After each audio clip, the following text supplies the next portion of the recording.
How did the Philistines find out the answer to Samson's riddle, and what was the result? This is the question that we seek to answer today as we continue our verse-by-verse study of the book of Judges on Walking Through the Bible.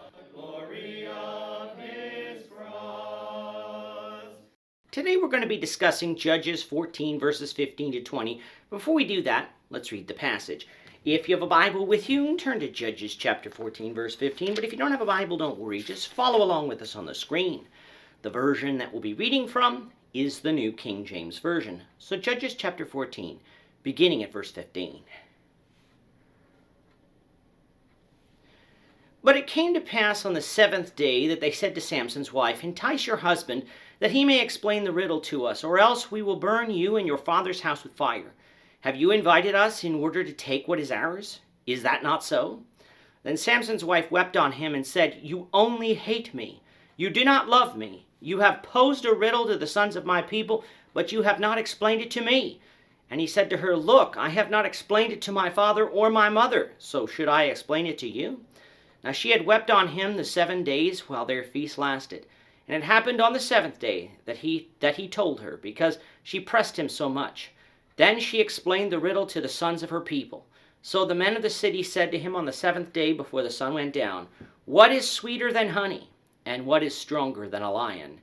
And he said to them, "If you had not plowed with my heifer, you would have not solved my riddle." Then the Spirit of the Lord came upon him mightily, and he went down to Ashkelon and killed 30 of their men, took their apparel, and gave the changes of clothing to those who had explained the riddle. So his anger was aroused, and he went back up to his father's house. And Samson's wife was given to his companion, who had been his best man. In our last 2 lessons, we've been looking at the wedding of Samson. We noted that Samson was not sinning by marrying this Philistine woman, for God was going to use this marriage in order to judge the Philistines for their sins. However, just because God was going to use this marriage didn't mean that all would be well for Samson, for just as we read, they weren't. We'll discuss the reasons for that, the Lord willing, when we conclude chapter 15 and our look at the whole context. At the wedding feast, Samson posed a riddle to his 30 companions, who were Philistines, which if they could answer the riddle before the end of the 7-day feast, they would receive 30 linen garments and 30 changes of clothing. But if they couldn't answer the riddle in time, then they would have to give Samson 30 linen garments and 30 changes of clothing. This was an expensive bargain, but one that the men agreed to, most likely because they wanted the opportunity to receive those items. The riddle posed to them, though, was not easy. Out of the eater came something to eat, and out of the strong came something sweet.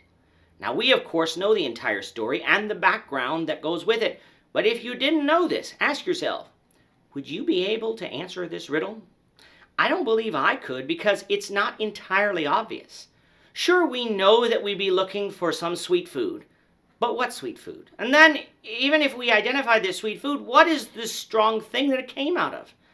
This was the conundrum that these 30 men faced, for they thought that the riddle would be such that they would win and receive from Samson what he had promised rather easily. But now it was looking more and more likely that they would actually have to pay up, and that would be an expense that they hadn't planned for when they came to the wedding. What to do then?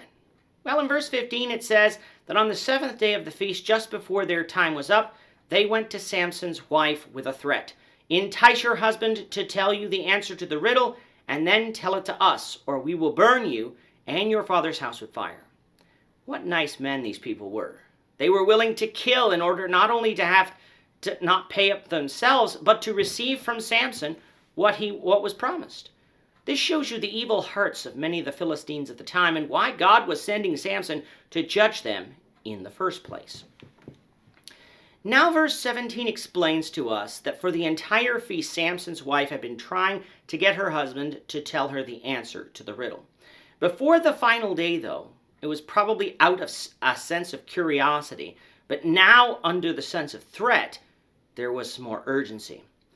She came to Samson in tears, saying that since he didn't confide in her, he was showing her that he in fact didn't love her, but hated her.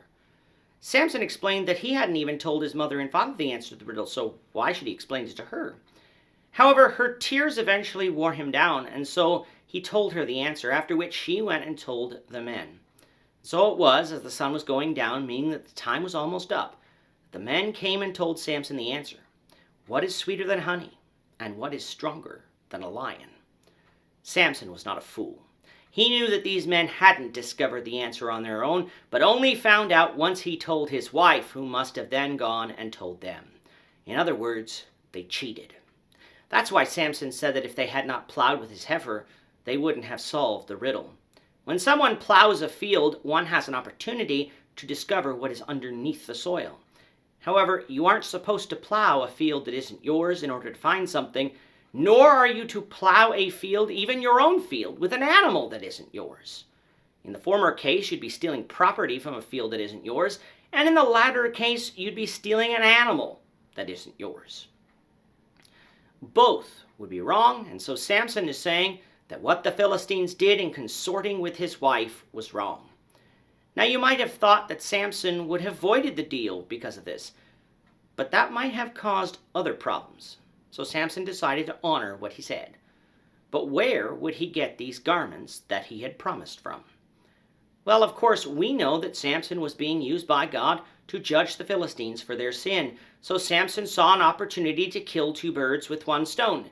He would kill some of the Philistines in Ashkelon as punishment for their sins against Israel, and then he would take their clothing in order to settle his debt.